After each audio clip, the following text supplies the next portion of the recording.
सचेतन। संक्रांत का मतलब जानते हो तुम? संक्रांति, क्रांति, अच्छी सुथरी क्रांति। क्रांति तुम बदले नहीं और तुम मान गए, संक्रांति बना ली। इसके कई अर्थ हैं। जो तुम करो उसका थोड़ा थोड़ा ज्ञान हो जाए तो ठीक है। ज्ञान ना हो वैसे करते जाओ, ये आदमी का लक्षण नहीं, ये पशु का लक्षण है।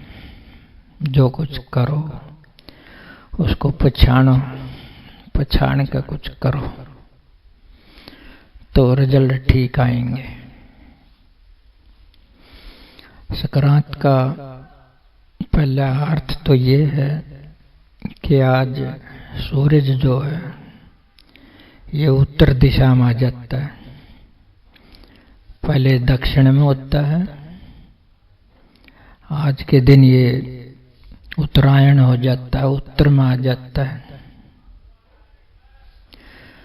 यानी कि सर्दी खत्म हो जाती है, गर्मी शुरू हो जाती है।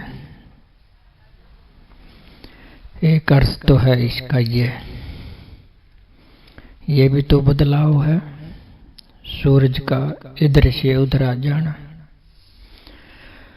तुम्हारी ठंड से तुम्हें बचाव कर दे, गर्मी शुरू कर दे। सूरज ने तो ये कुछ प्रेम का काम कर दिया।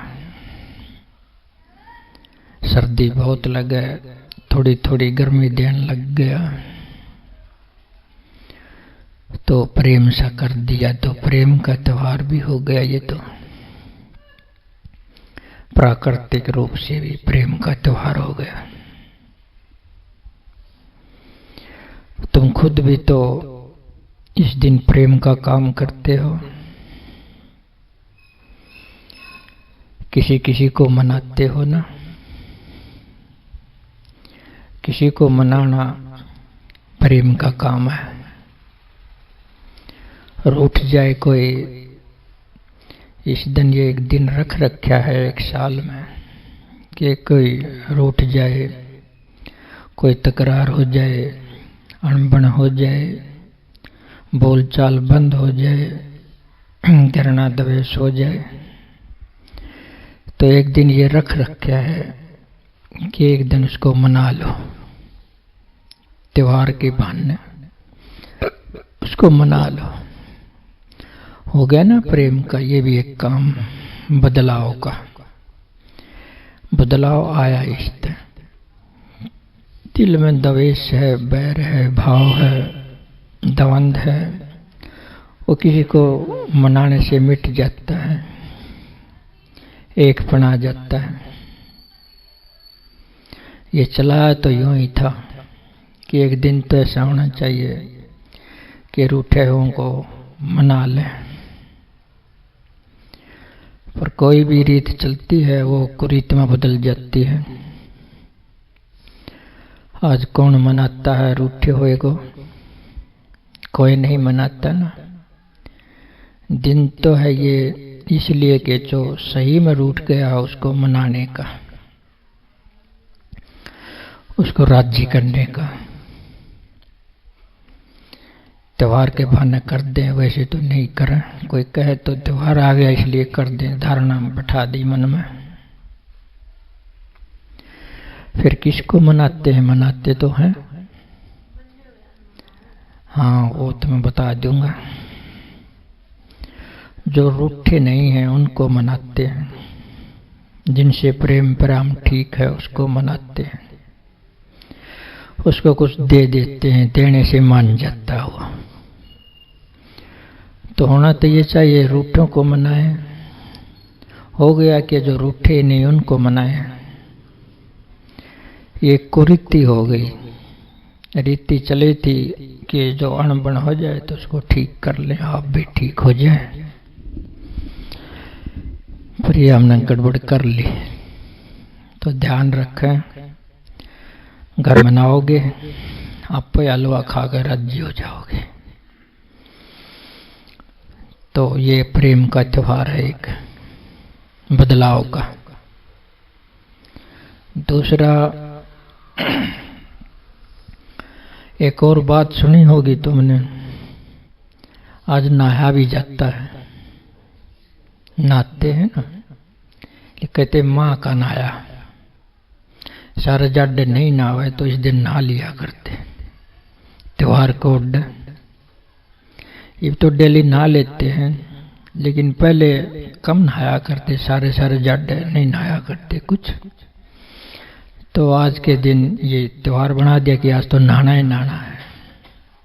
नहीं नहाओगे तो पता नहीं क्या हो जाएगा, आज नहाना है। अगर कोई नहीं नहावे तो एक और धारणा है इसके पीछे कि नहा लो चंडाल बाल भेलो, है ना। ये भी चंडाल बाल को भेलो, नहा लो, ये भी सुधार की काम हो गया, ये भी बदलाव का काम हो गया।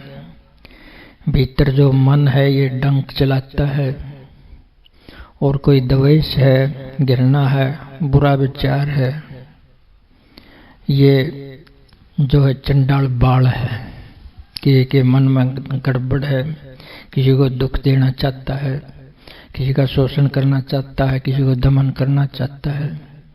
इसको शांत कर लो। चंडाल बाल का बेणे का मतलब ये है, ऐसा नहीं कोई चोटी में तुम्हारे बाल है वो बेणा है, वो तो पता चल जाए तो पाड़ के भी फेंक दें, भेड़ की जरूरत नहीं। लेकिन वैसा बाल नहीं है, वो भीतर का चंडाल पुना है आदमी का। नहा के धो के ताज्य हो के थोड़ा बहुत भजन ध्यान करके आज के दिन उसको शांत कर लो। ये भी हो गया ना बदलाव का काम। किसी को मनाना ये भी बदलाव का, प्रेम का काम है ना। ये भी तो सूर्य का इधर आ जाना ये भी बदलाव का काम है। चंडाल बाल का भेना ये भी प्रेम का काम है कि अपने आप में सुधार कर लो। अंदर कुछ ऐसी चीज है तो उसको शांत कर लो। नहाने का मतलब ये है, लेकिन शरीर से नहा के राजी हो जाते हैं कि भीग गया चंडाल बाल, ऐसा नहीं। थोड़ा सा बदलाव भीतर का करना होगा, तभी इस त्योहार का अर्थ सही होगा। संक्रांति, इस शब्द का यह अर्थ है कि क्रांति, बदलाव।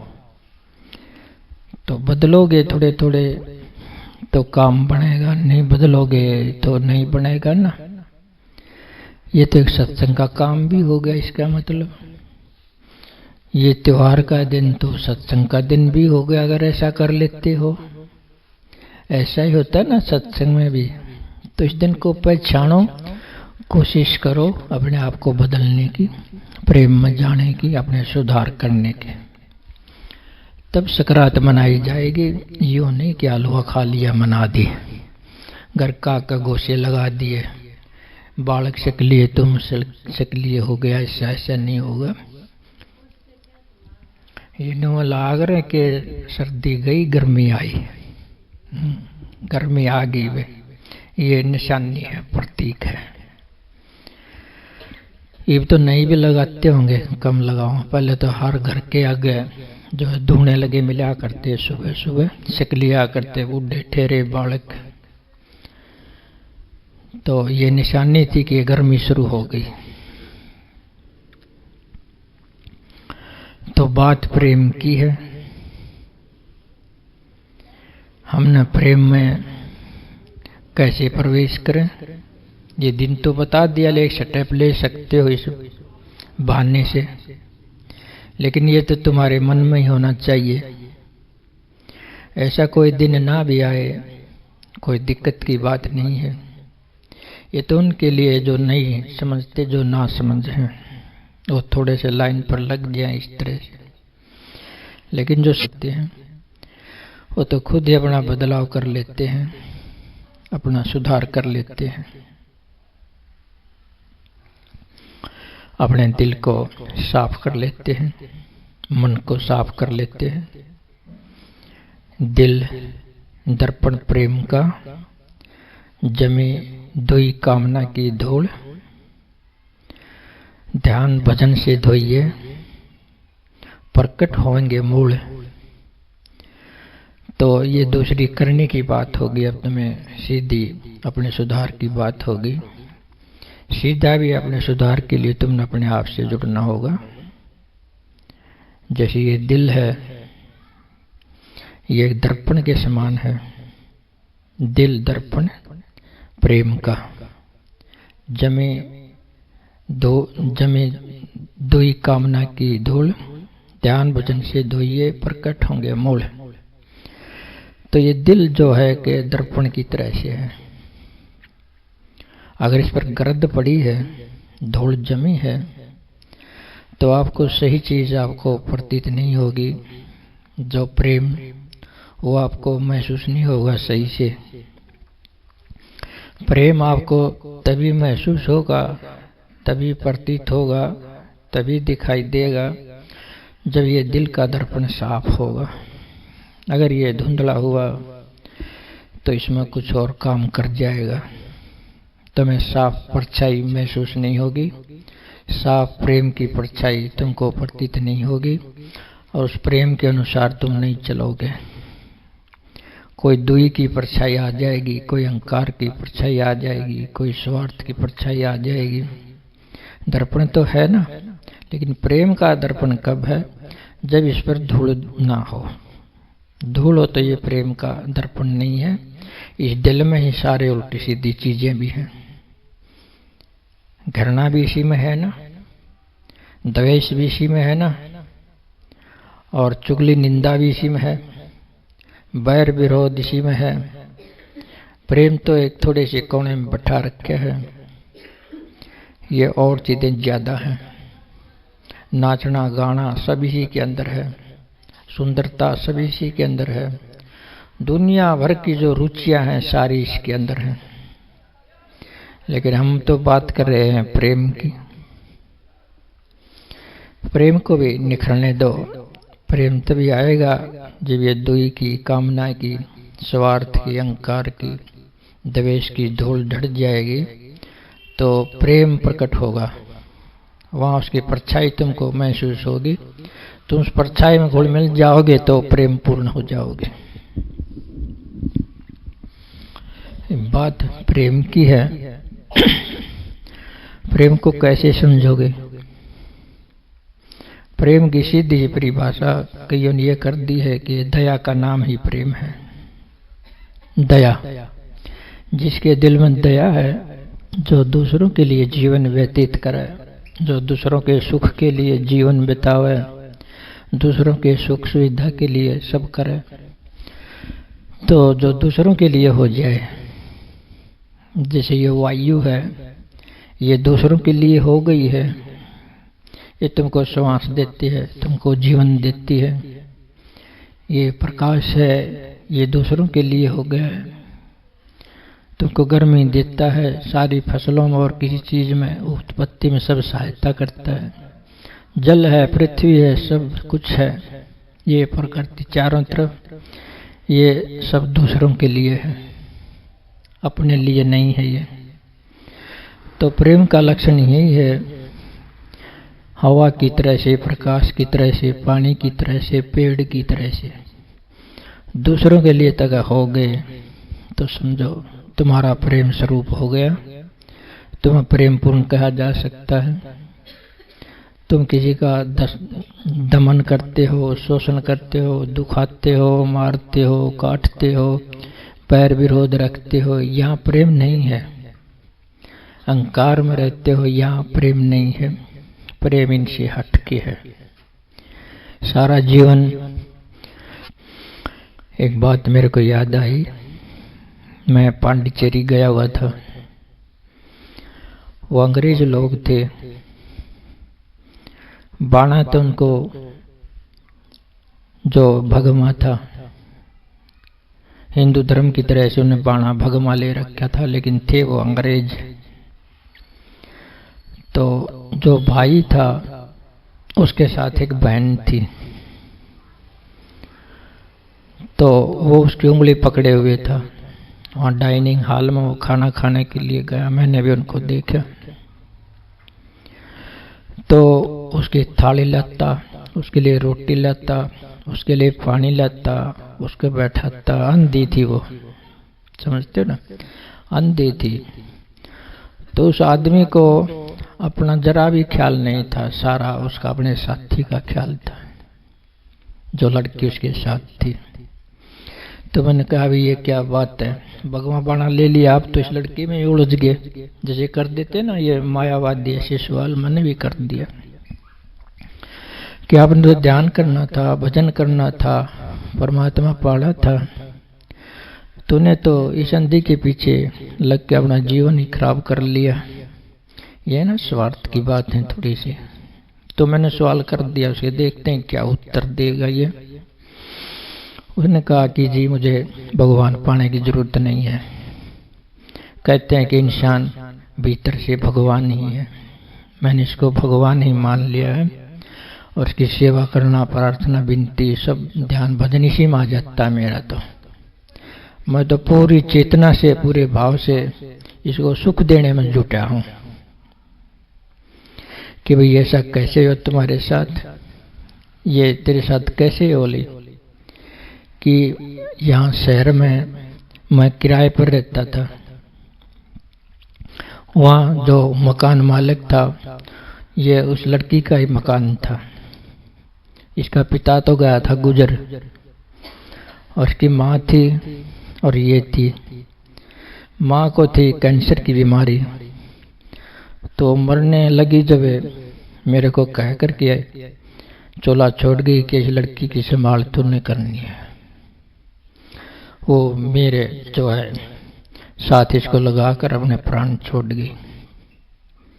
तो मैं क्या करूं, धर्म तो यही कहता है, दया तो यही कहती है, प्रेम तो यही कहता है कि इसकी संभाल करूं। तो उस दिन से मैंने पक्का इरादा कर लिया कि मैं इसकी जी जान से सेवा करूंगा, इसको कोई दुख नहीं होने दूंगा। ये प्रेम की व्याख्या कर रहा हूं, प्रेम क्या चीज है। इसमें शर्त और कंडीशन नहीं होती कि कंडीशन हो तंदी का मैं क्या करूं, मैं तो उलझ गया, छूट छाड़ के दूर हो जाऊं, ऐसी कोई बात नहीं। बस मतलब है केवल सेवा करने से जो रिजल्ट हो सो हो।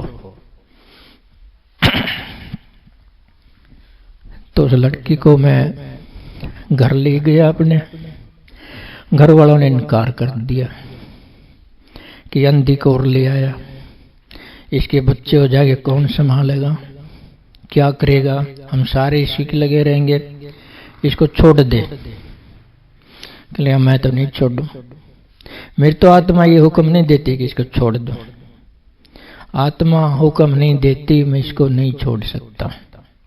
ये आत्मा का हुक्म पालन करना प्रेम है, समझते हो ना, कि मैं अपनी जो आत्मा हुक्म देती है उसका पालन करूंगा, चाहे कुछ भी हो, चाहे तुम मेरे सारे रूठ जाओ।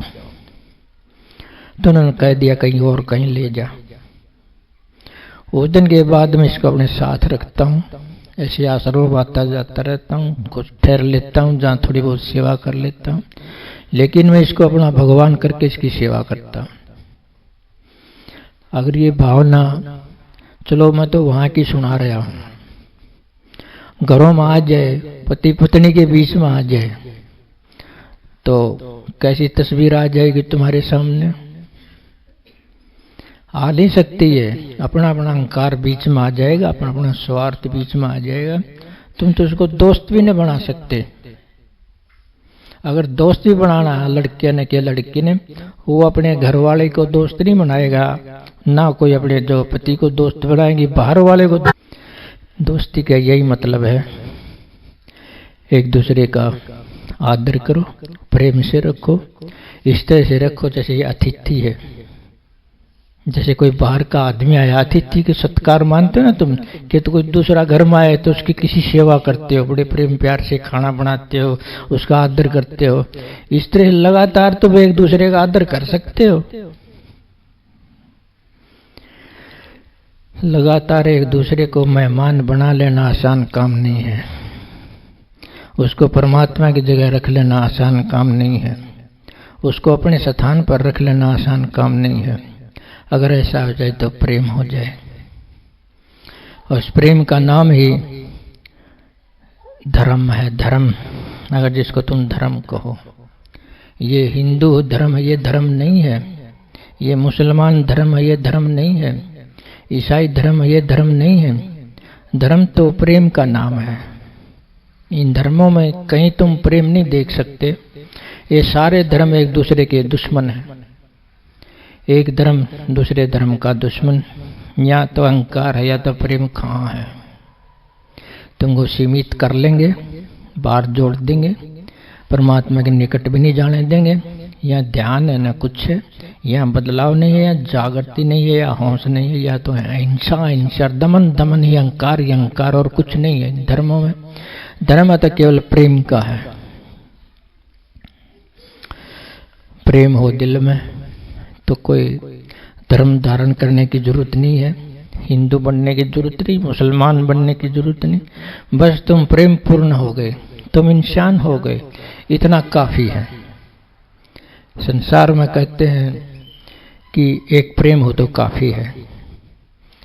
एक प्रेम भी हो दुनिया में, ये काफी है। एक प्रेम ऐसा नियम है कि तुम किसी को दुख नहीं दे सकते, हमेशा सुख ही सुख दोगे। एक यही हो जाए तो कैसा हो जाएगा।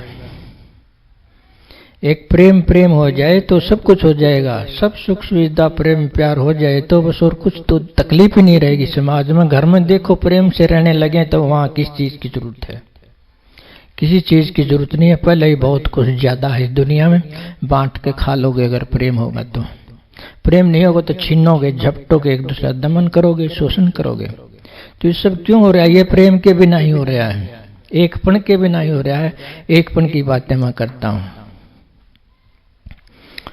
एक शब्द भी है, साहिब के दरबार में केवल प्रेम प्यार, साहिब भक्ति में राजी।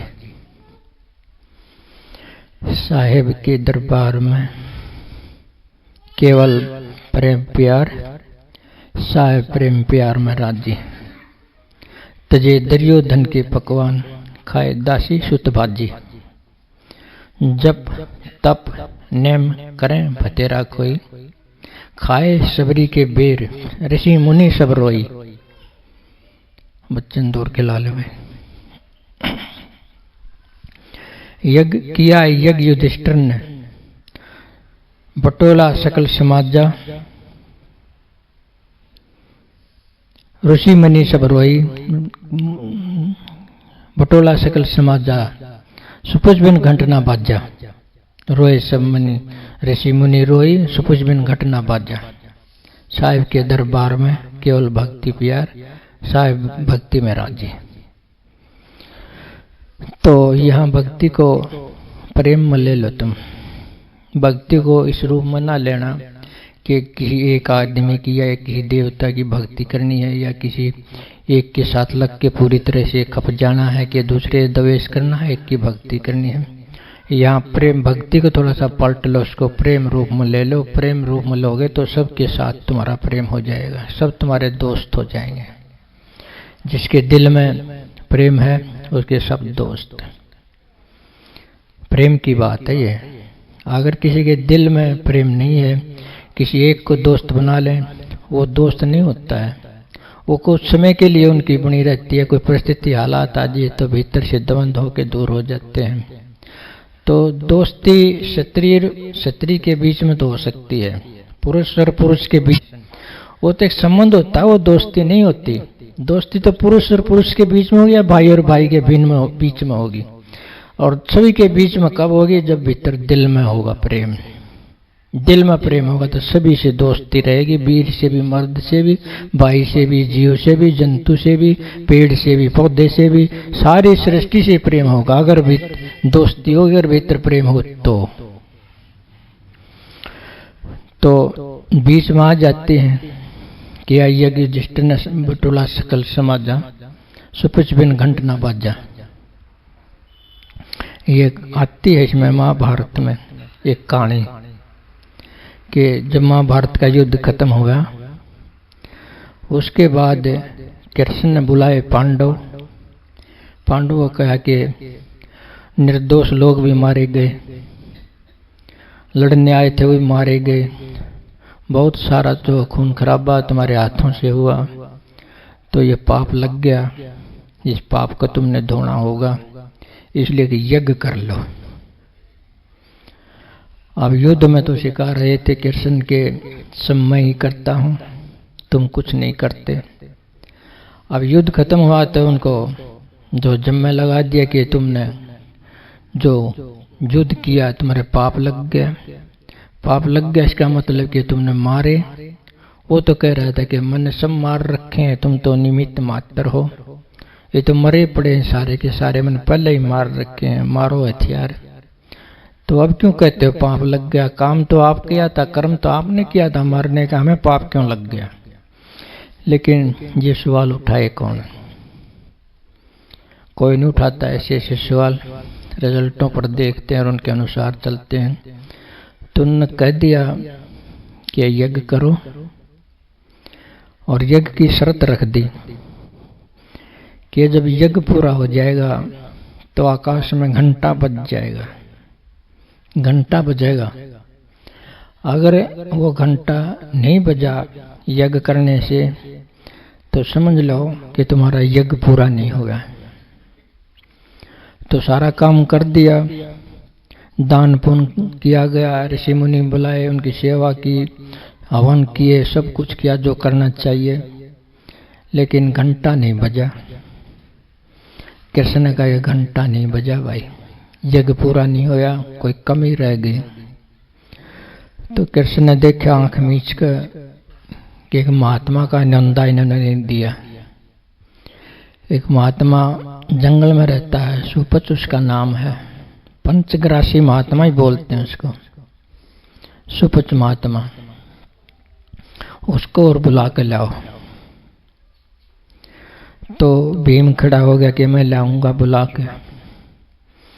कृष्ण ने कहा तू नहीं ला सकता उसको। क्यों? आ क्यों नहीं सकता? मैं ले आऊंगा, मेरे में थोड़ी ताकत है क्या? ले आऊंगा मैं उसको, अभी जाता और अभी लाता हूं। तो कृष्ण जानता था इसके बस की बात नहीं है, लेकिन कुछ जाने दो, इसका अहंकार तो दूर हो जाएगा कम से कम। ये अहंकार है ना बीच में, यही तो मैं समझा रहा हूं कि प्रेम के रास्ते में जो अहंकार आ जाता है तो बात नहीं बनती। उन्हें क्या किया, वो महात्मा जब गया तो तालाब में स्नान कर रहा था। भीम ने कहा कि चलो हमने यज्ञ कर रखा है, आपको वहां बुलावा, वहां ले चलता हूं आपको, चलो जल्दी चलो। कहने लगा ठहरो, थोड़ी देर ठहरो, मैं स्नान कर रहा हूं, थोड़ा और स्नान कर लूं। तो वो स्नान ही करता रहा, बाहर न आया।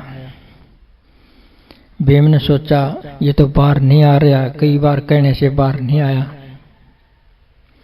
तो कहने लगा आखिर में भीम कि चलता है कि तेरे को उठा के ले चलूं। आगे ना वो बात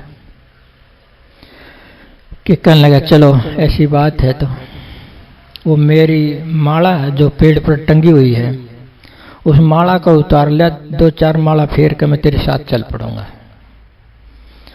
तो कहानी तो ये कहती है कि भीम से वो माला ना उतरी, इतनी वजनदार हो गई। एक बार ऋषि की तरफ देखता, एक बार माला विनती करता, प्रार्थना करता, नरमाई से कहता, आ जाता कोई बात नहीं। उसने तो देखना ही ऐसा था कि देखते ये क्या करता है, ये बलवान आदमी। बल के वश में नहीं है प्रेम, ताकत के वश में नहीं है प्रेम, प्रेम तो प्रेम के ही वश में है।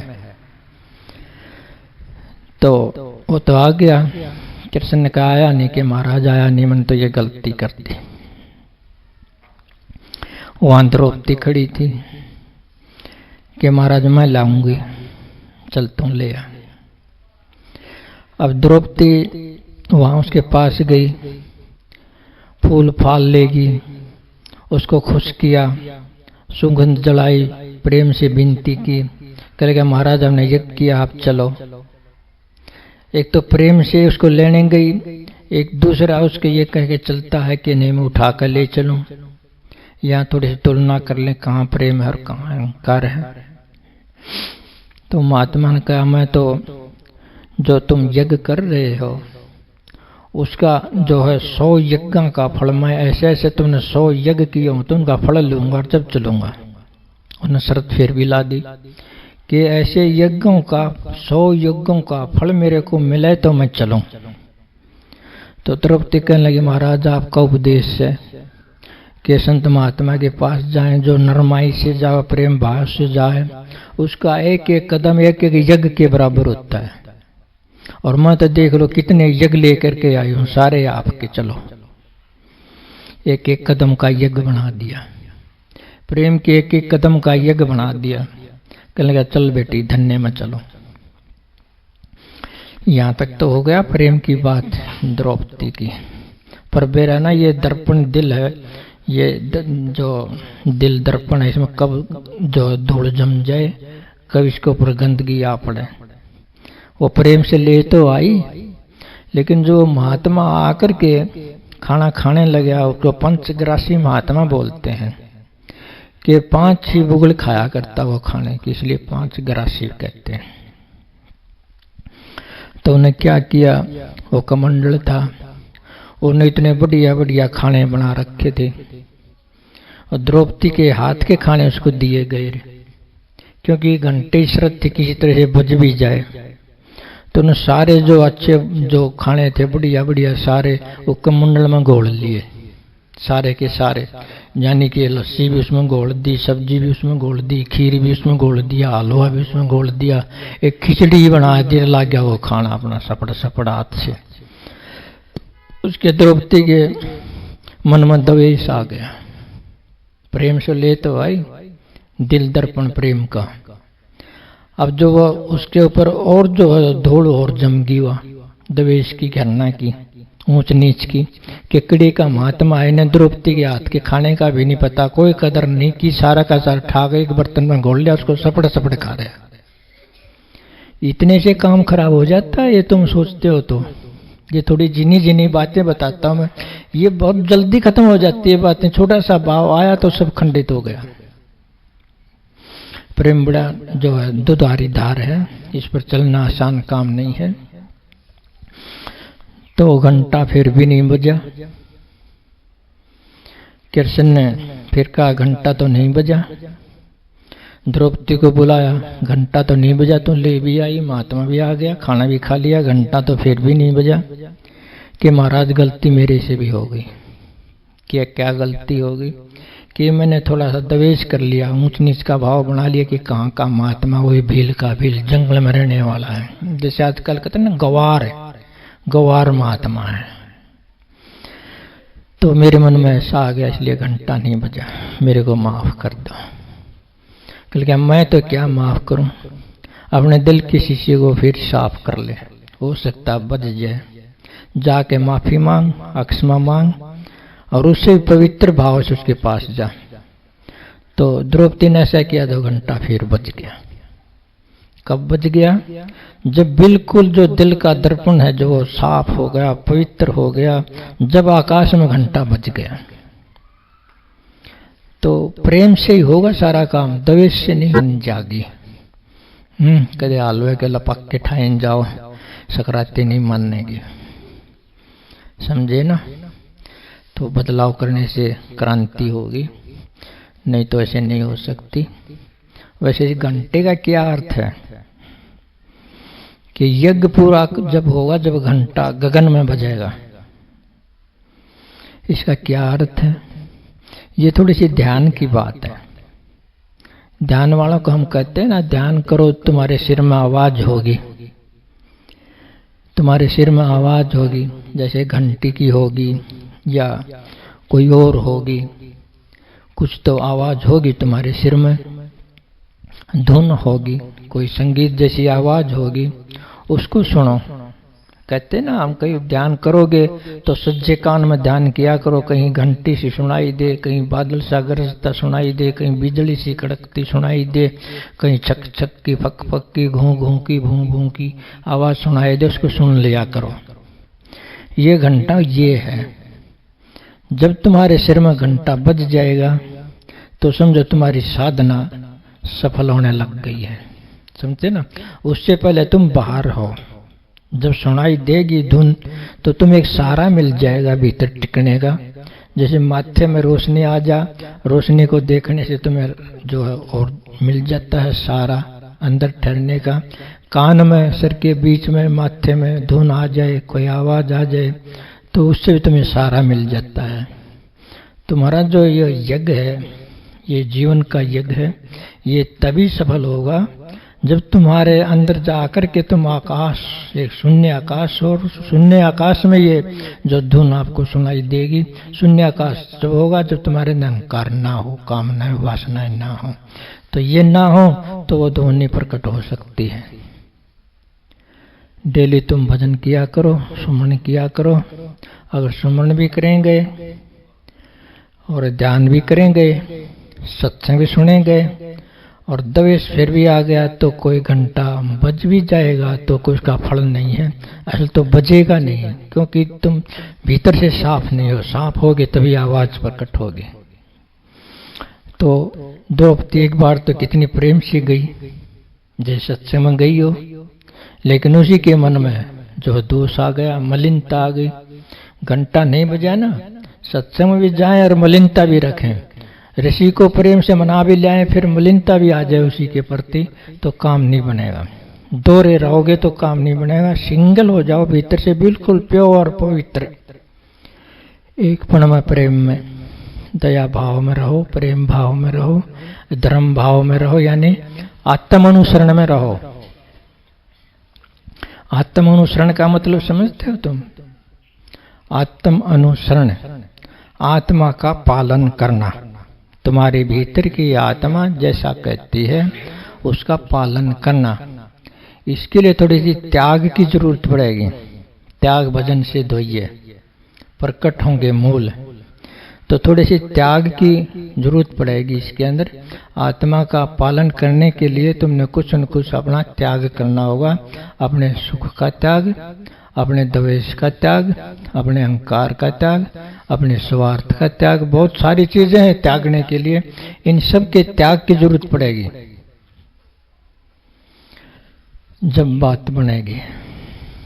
जब तुम जब आत्म अनुसरण कर सकते हो, अपना सुख देखा तो तुम आत्म अनुसरण नहीं कर सकते, अपना अहंकार देखा तो आत्म अनुसरण नहीं करते, अपना स्वार्थ देखा तो आत्मा का पालन नहीं कर सकते। समझते हो? तो आत्मा का पालन तो जो तुमसे त्याग मांगता है, थोड़ा सा ऐसी चीज मांगता है कि जब तुमको कष्ट आ जाए उसको सहन करने की शक्ति मांगता है। अगर तुम तो जो है कोई कष्ट आता है उससे डरते हो, ये डर तुम्हारा भाग जाए, तुम्हारे अंदर इतनी शक्ति आ जाए कि हम आसानी से सहन कर लेंगे, तो आत्म अनुसरण कर सकते हो। अगर तुम दुख का सामना नहीं कर सकते, उसी से डरते हो, तो तुम आत्म अनुसरण नहीं कर सकते। नहीं कर सकते तो धार्मिक भी नहीं हो सकते, प्रेम पूर्ण भी नहीं हो सकते। तो आत्म अनुसरण कर लिया।